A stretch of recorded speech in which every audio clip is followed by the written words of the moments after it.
Hi everyone, welcome to Technology. On today's session, I'll be walking you through common Git commands or basic Git commands. Alright, let's go through it guys. Alright, so as we all know that Git is a popular version control system used for tracking changes in source code during software development.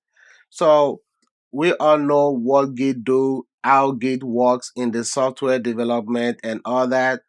Even though as you are not a developer, you need to know how Git works, because you're gonna be working with developers day in, day out. You're gonna be creating branches. You might want to probably push one or two things to the Git and all that.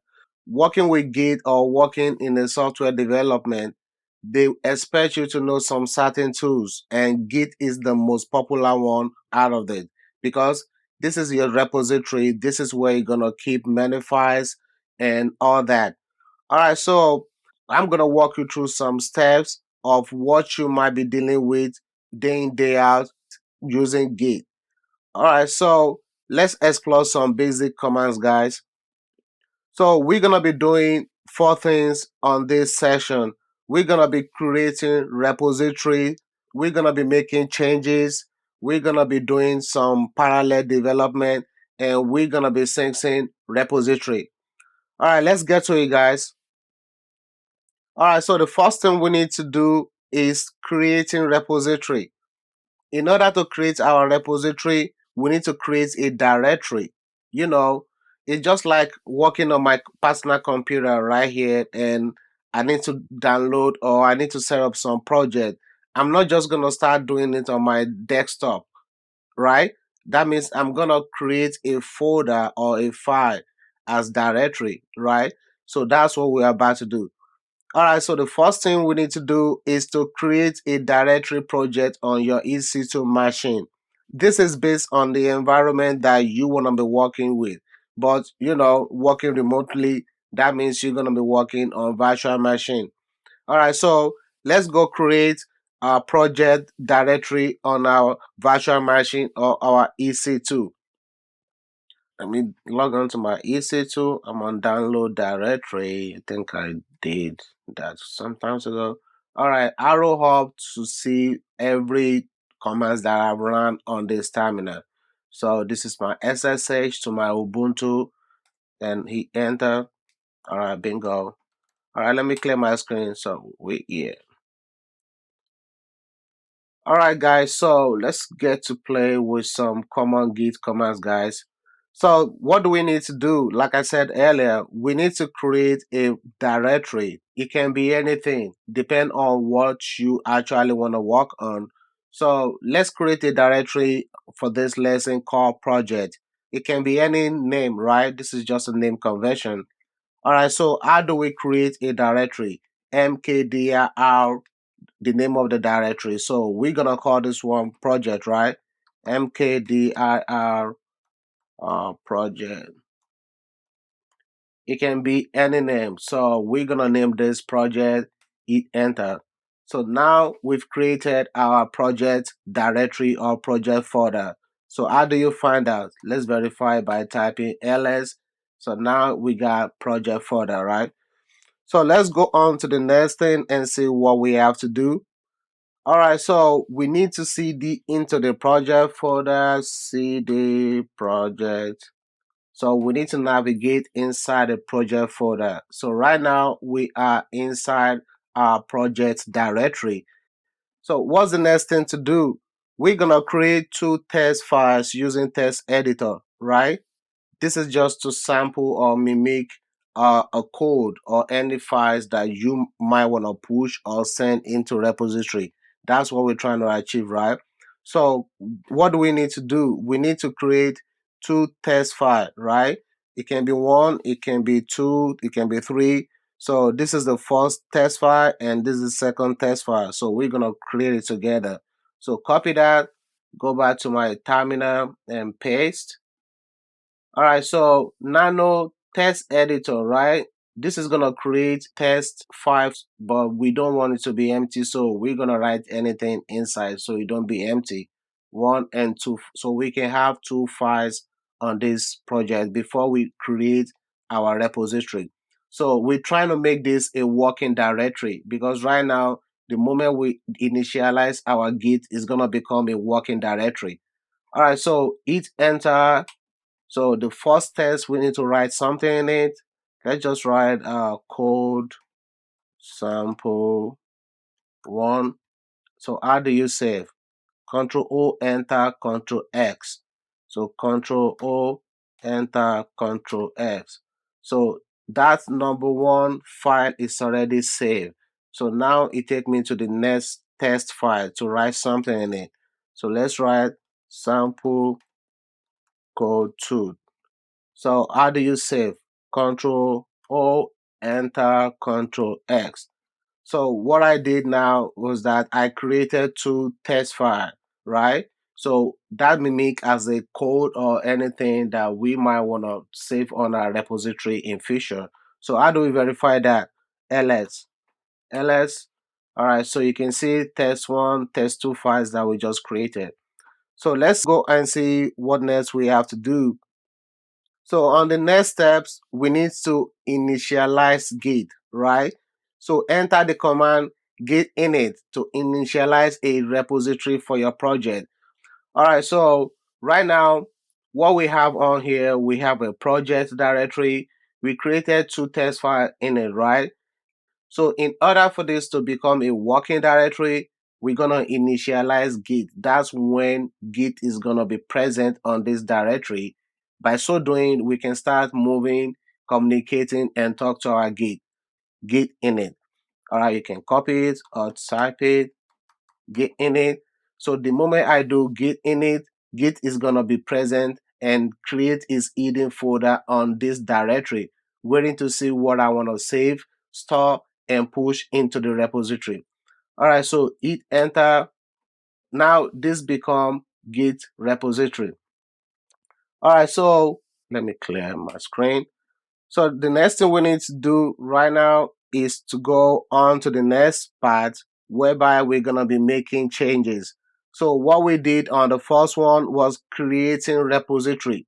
So now that we got our repository created, so let's run git status. So what does git status do? Once the directory has been initialized, you can check the status of the files, whether they are being tracked by Git or not, using the command below. That's when you do git status. So git status. All right, so what Git is telling us right now, that you got two files right here that is not being tracked. Do you want me to track it? Because you might have different files on this particular directory and you don't want Git to track all of them. So whatever files name you want Git to track, that's what you're gonna run on this part. So what do? Git add space, period, or dot, right? But this is the reason why I'm using dot, because I have only two files on this directory and I want these two files to be tracked by Git. That's when I use period.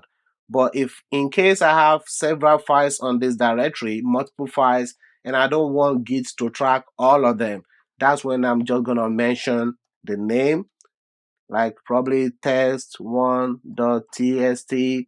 It depends on how many files you want to track. Then you're going to type the name out like that. In this case, we want Git to track everything. So Git add space period, hit enter. So now Git already track these files. How do we know? Git status. You can run the button up to show you what you've already run and hit enter. So Git status right now, we already track these files. All right, so let's go on to the next step, which we already did, git add. So next thing we need to do is git commit. All right, so what does git commit do? Once the files or changes has been staged, we are ready to commit them in our repository. We can commit the files using git commit. This is actually when you are saving these files, right? Git add period or git add the name of the files only allow Git to track the files. That means, okay, I got this file right here and I've recognized these files. What do you want to do? we want to save it. So how do you save them? Because if you don't save it, it's not going to make all those changes on Git. Remember, Git keep every version, right? Every changes. All right, so how do we save this? Git commit flag m. Flag m mean message. So we're gonna write the custom message. So I copy that and I'm just gonna, let me clear my screen, paste. So this custom message can be anything. So let me use this as git push sample. It can be anything. Or in the real-time scenario, what you're actually doing right here is what you're gonna write as the message. So whoever comes in next know what you just push, the reason why you push and all that. That's what the message is for. So on this part, we're doing git push sample, right? So that's what I'm gonna use. So what actually matter is git commit flag m. Then the quote, the message can be anything, like I said, just like we say right here. So hit enter, and now what Git did right now is that Git saved these two files. So now this is when the two files that we created is being saved in our repository. Remember, all the thing we're doing right now is on our virtual repository. We haven't moved down to our remote repository. All right, so let's go back to the instruction and see what next we have to do. All right, so on the next thing we need to do right now is how do we sync this repository? So we want to sync our virtual repository, which is right on my EC2. Remember, we created a project file. We have this repository right now on our Ubuntu EC2 server. It could be on your personal computer, probably your local computer. That's how developer work. Developer work on their local computer before they can start pushing it to the remote repository. So that's what we're trying to practice or mimic out here. So this serve as a local computer. This only accessible to you on this personal computer or on virtual computer. But remember, we have different developers elsewhere who actually need to access these files and probably work on it, right? That's what we're trying to achieve. So now this is where we need to sync our repository to the remote repository. So once everything is ready on our server, then we can start pushing our changes to the remote repository. So how do we do that? You need to go over to your GitHub repository. You could be using Bitbucket, you could be using GitLab, but in this case, we're using GitHub. So create a Git commands repository in your GitHub repo account. So how do you do that? This is my repo. Yours might not look like this because I already have some repository already created. In either case, once you get this GitHub set up, all you need to do is to create new repository, either from new or you click right here, it's the same thing. All right, so create and click on new repository. So we're gonna name this git command. So you can copy this. It can be anything, any name, but just for the fact that we're doing git commands lesson, that's why we're using that name. It's just a name conversion. All right, so this means we are creating this repository on our remote repository and we call it git commands. All right, so create that is gonna be empty. Click on public or private. In the real-time scenario, it's going to be private anyway. So click on public and click on initialize readme. All right, so that's all you need to do. And click create repository. All right.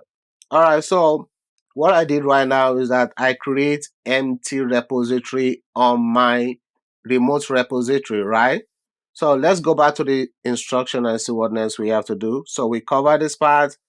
So the next thing we need to do is to copy your repository link and paste into the command.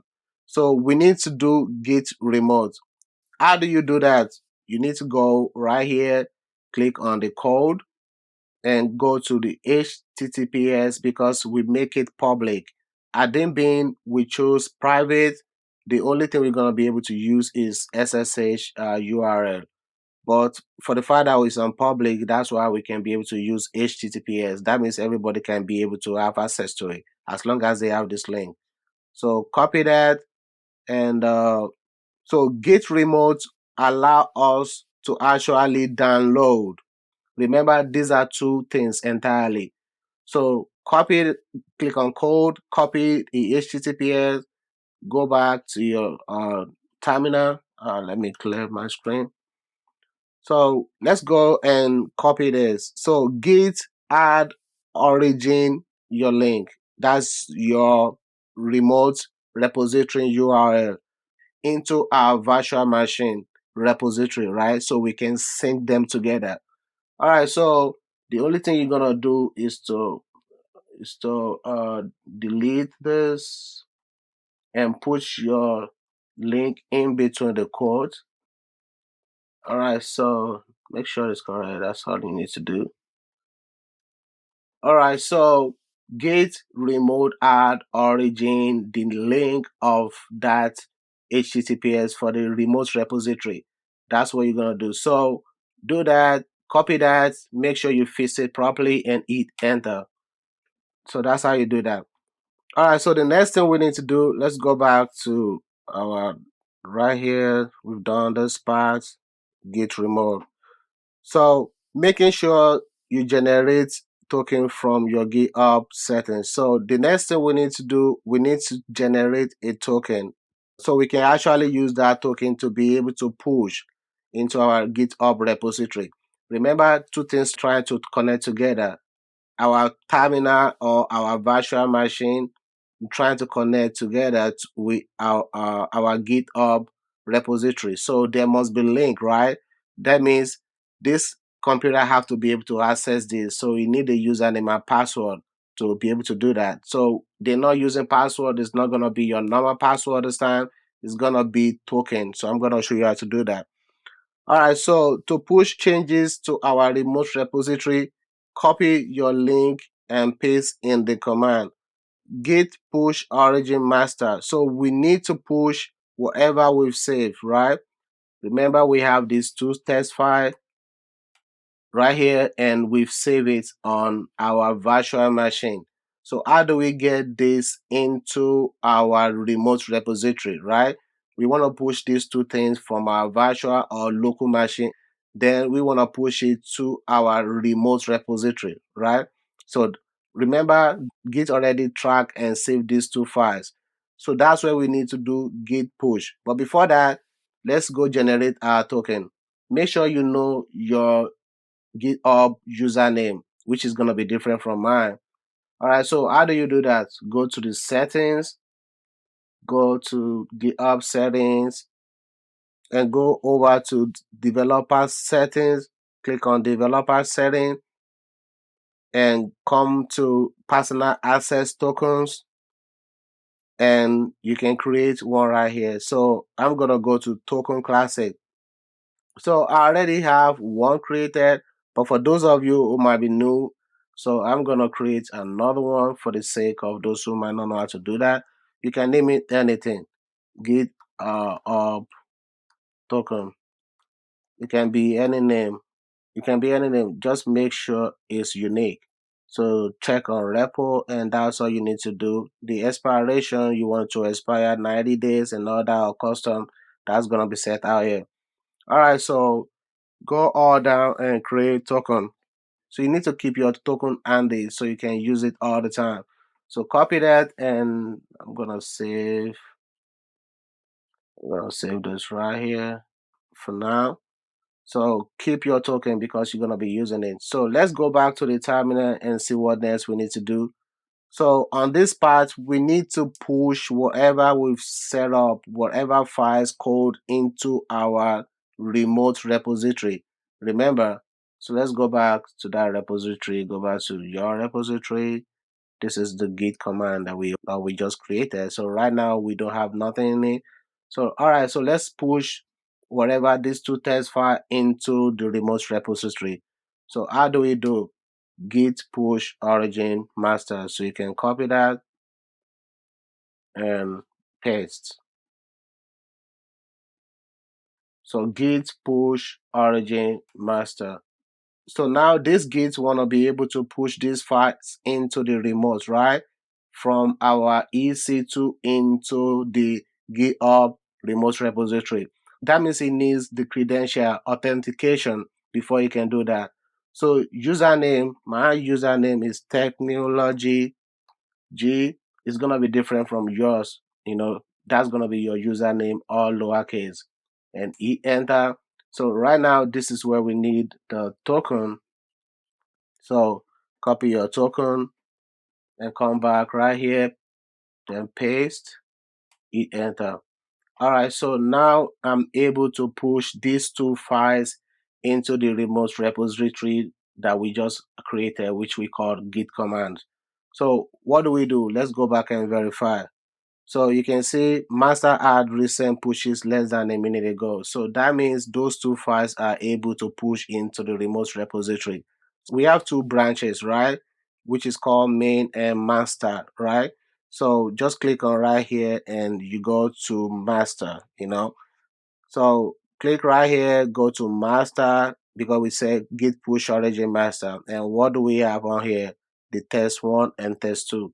So that's how we are able to push our changes. So this is how developer do. Whatever they've worked on their local computer or virtual computer and they want everybody to have access to it, developer to actually collaborate on that particular project. This is how they do it. So whatever code, whatever files now is being pushed into GitHub repository. The next guy can have access to it by using the same thing. All right, so let's go back and see what next we have to do. So we achieve that. So your local repository is now synced with remote repository. So in this case, it's our virtual machine. So we are able to sync our virtual machine with our remote repository. All right, so let's go to the next thing on the list. So git clone. If you want to download the remote repository to our local or virtual repository, we can use the git clone command.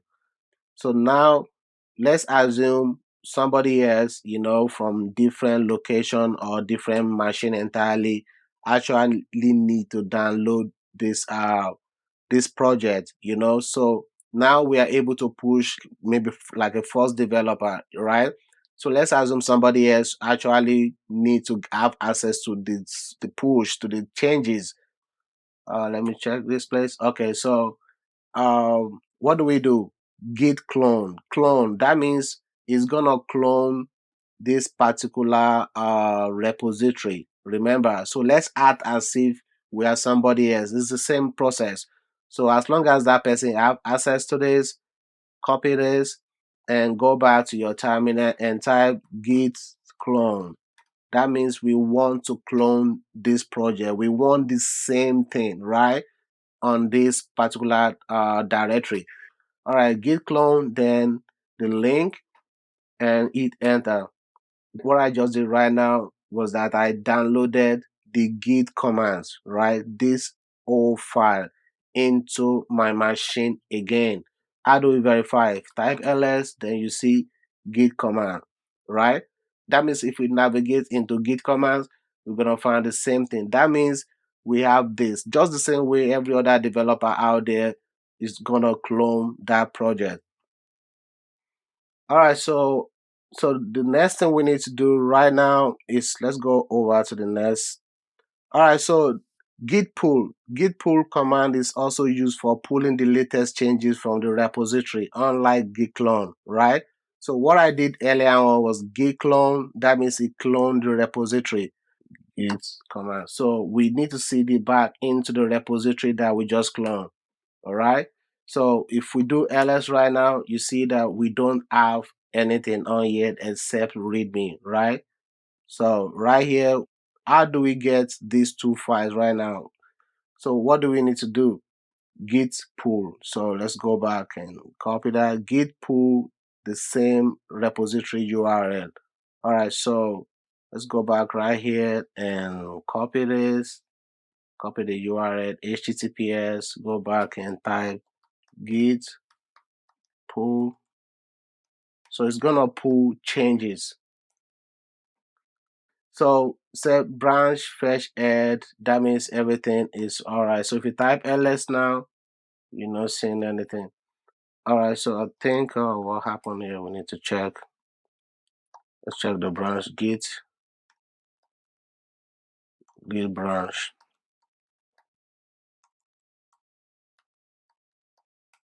All right, so we on the main. We need to check out to master. That's why we're not seeing that project test file. All right, so how do we do that? Git checkout. We're still gonna get there anyway. Uh, okay, so let me just run that git checkout master. That's how you switch to master branch. All right, so now we're on master, and if we type ls now, what do we say? We say those two test files. So that's how to move from this master to main. You check out, and if you have other branches, that's how you're gonna check out. All right, so let's go over to the next one and do parallel development. All right, so Git branch. So until now, we saw how we can work on Git, but now imagine you have multiple developers working on same project or repository. So let's say we the whatever we've created so far is called master, right? That means let's assume that's production, and we want to create another branch for a developer to work on, so we can match that to the master branch. Remember, we'll be making production, right? This is what happened in production. This is how developer and DevOps or every other person are able to collaborate together. All right, so what do we need to do? We need to create a new branch, and we're gonna call the new branch new feature, right? It can be any name, remember. So how do you do that? Copy this, git branch, and the name of the branch. Can copy paste and just change the name of the branch to, in this case, let's call this new feature. So let's assume we create a new feature, and that new feature is going to be the name of the branch, right? Could be any feature at all, anything you're creating that you want to create. You understand? Anything that you probably want developer to work on, that's what you're going to call that branch. So in this case, let's call it new feature. So git branch new feature. That's how to create new branch. So either, so now we are already created a new branch. Now that's how to create. So in order for you to know how many branches or which branch you are on, you type git branch. So let's find out which we know that probably we are on master git branch. Okay, so we are on master. So that means we have 4 branches out here. So we need to go inside this new feature. So how do you do that? That's where you do git check out the branch name. So since we go inside a new feature, that's what we want to work on right now. So we need to get out of master and go to the new feature. So git check out the name of the feature, right? So we are going to new feature, then start working, and that's how every other developer will do. All right, so git check out new feature. So right now we are switched to that branch new feature, then we can start working. So right now we are on that branch of new feature. So you can confirm git the branch. So it shows that you are on new feature. So now what do? We type ls, you're gonna find the same thing on master. Remember, it's gonna be the same thing, right? So now we are able to create branch for another developer, and that developer is going to have access to this branch, make changes. Remember, it's the same thing, right? And this become the latest because this is now adding more features than the master. All right, so that's how to check out and create branch and all that. So ensure to push the new feature into the remote repo using git push origin new feature. So now we have just created new feature, right, on our virtual machine, not on remote yet. We did all that on our terminal because we are actually working on this clone, right? We downloaded the clone. That's why it has this in it. So we created new branch and we are on the new branch. Remember, we are working on our virtual machine, right? Not on the remote. So how do we send this branch to the remote repository so every other person can have access to it, just like every other developer will do? So let's make sure we save and push that into the GitHub repository. So how do we do that? Let's run git status first to see this Okay, gate status, nothing to commit. That means we haven't making any changes. So what we're just gonna do right now is to make sure that we push this new feature back into our remote repository. So do git push origin new feature. So remember, we only created this new feature on our virtual machine. On our virtual machine right here, it's not in there yet. So this is the only way we can be able to have this new feature. So let's assume the other developer work on it and everything is perfectly. You need to push it back. Then whoever is handling that can be able to check it out and merge it. So git push origin new feature. That's going to be the name of the feature. So we need the username for your GitHub. This is mine, technology, and let's go copy the token, click on it, and paste. Oh, token, hit enter, then paste. It's not gonna show, hit enter, or then make sure you copy this back. Make sure there's no space. We're gonna do the same thing. Git push origin feature, technology, J, and enter. Bingo. All right, so just make sure that your token doesn't have any space and all that. All right, so now I'm able to push the new feature from my virtual machine into the remote repository. This is when we can now have this new feature on our remote repository. So let's go find out.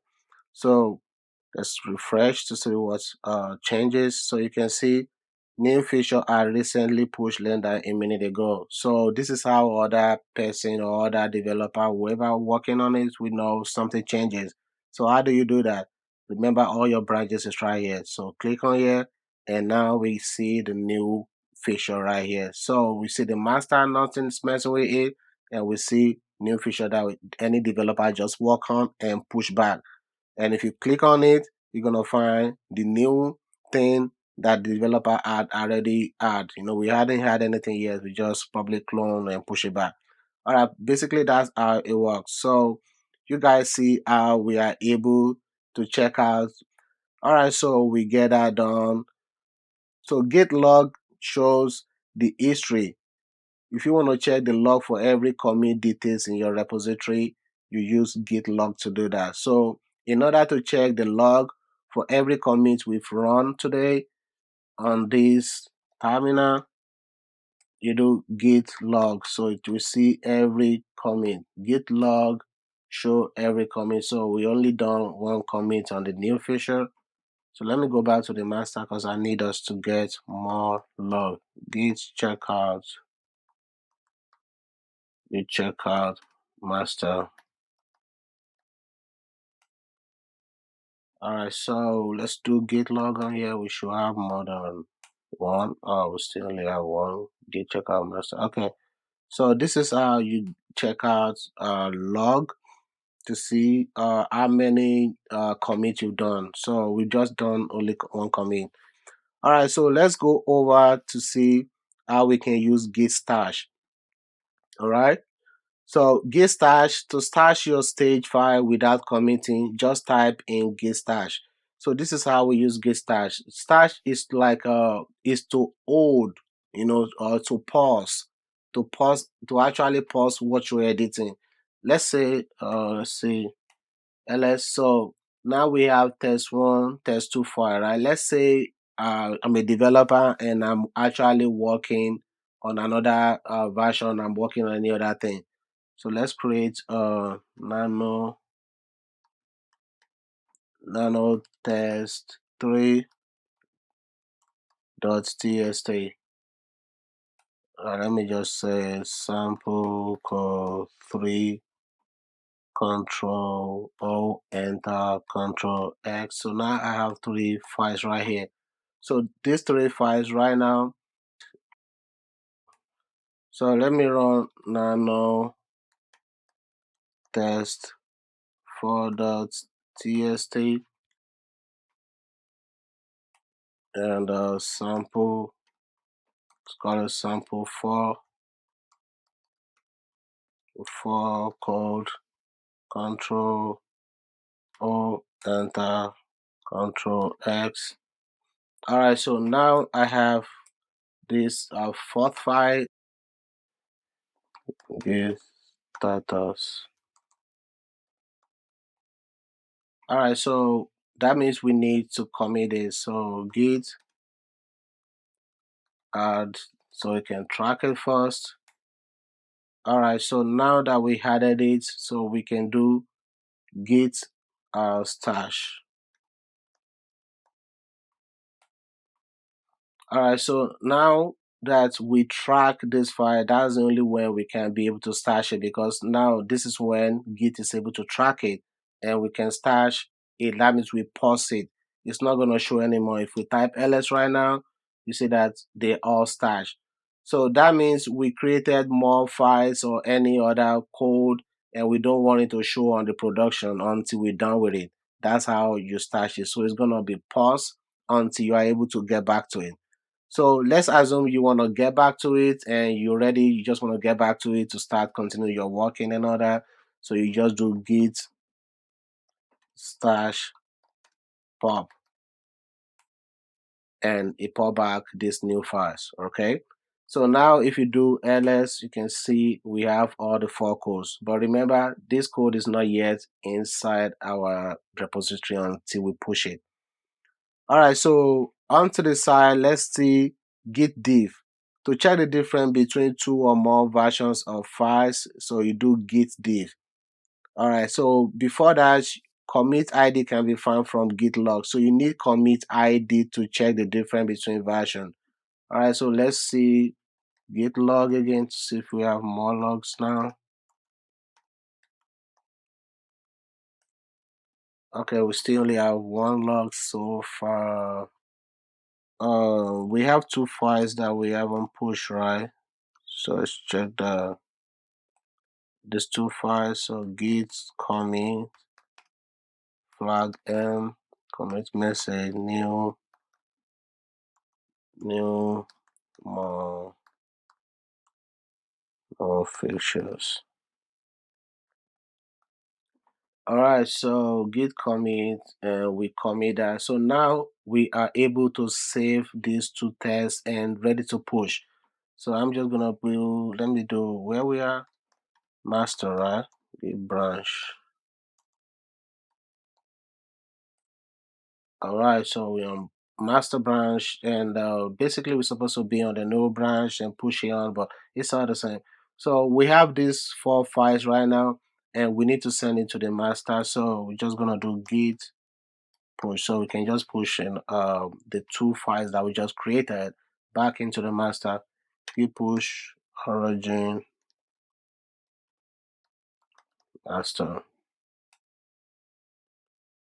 The name, username, password, token, bingo. Alright, so we are able to push the two changes now into the master. And if you go right here and refresh, then you should see that we just recently pushed 12 minutes ago. Alright, so let's go back to the master and we should find these four tests right here. You can see 3 and 4. Alright, so the same thing you do how to push, the same thing, these are the things you need to work with and understand how it works. So let me see if we can get more logs now. Git log. Alright, bingo. So I have more than one commit ID. Alright, so we can find out the difference between these two right now is to do git diff. Just in case you have several commits and you're trying to get back to one of them or find out what's the different space, what's the difference between all these commits. Maybe you're trying to find something. So the 2 ID, 3 ID, or depending on how many ID you got. Alright, so this is the difference between the sample code 3, sample code 4, the difference between the commit ID. The second commit and the difference between them is gonna list them out here. So that's how you find out the difference between each commit. Then probably you're trying to revert back to one another. That's why you need that. Alright, so let's go over to git revert. Git revert commands help you in reverting a commit to a previous version. All right. So now that we know the difference between the last one that we did, let's check again. Git log. So let's say this is the head, right? That means we deployed this before this. So let's say we want to revert back to the old one. So git log give you commit ID. So copy that and do git revert, paste. Alright, so control O, enter, control X. So if you do ls now, you see that the two of those version is gone. So we're able to revert back to one of the commits. So the rest is gone. So that's how it works. So git revert back to the previous version. Alright, so let's go back and see how we can merge whatever we've done so far. Git merge. To merge the feature branch to master, check out to master and run the below command. So remember, we have this feature here. Let's assume, let's say, okay, we have two test files out here, and we want to merge them to this files, although they're already there, but we still want to merge it. Remember, you create feature, you add whatever you want to add on it, you push it back here, and the dev or whoever is in charge to verify will verify it, and if everything works fine, it's going to merge the feature to master. So how do you do that? So make sure you are on master branch. So clear that. All right, so git branch. So let's know where we are. I believe we are on master. Okay, so grid branch. So we want to merge this feature into this master. So how do you do that? So git merge the new feature. So let's copy this and go back to your terminal. And this is the master branch, right? We want to merge this to the master. So whatever changes that have been made in feature will be appear in the master. All right, so copy that and paste git merge new feature. All right, so it said already up to date because we have the same thing on the master. So that's how you do to merge whatever difference on the new feature to your master. All right, so that's basically what we have to do. And if you go back right here, it will tell you the changes that have been made. You know, nothing changes, and we have every code out here on our master. So, like I said, if there's any new changes on the feature branch, you don't want anything to mess with your master branch, and you're gonna create a feature and merge whatever changes in here on there, and possibly you can delete the feature if you don't want to see it again. So, what are we missing? So, basically, these are the common Git command. These are the commands that you're gonna be working with day in and day out. And remember, Git is very important tools, and these are the things you can do without it. If you know how to use all the Git commands, that can give you job on its own. This brings us to the end of this session, guys, and I hope you learn. Thank you.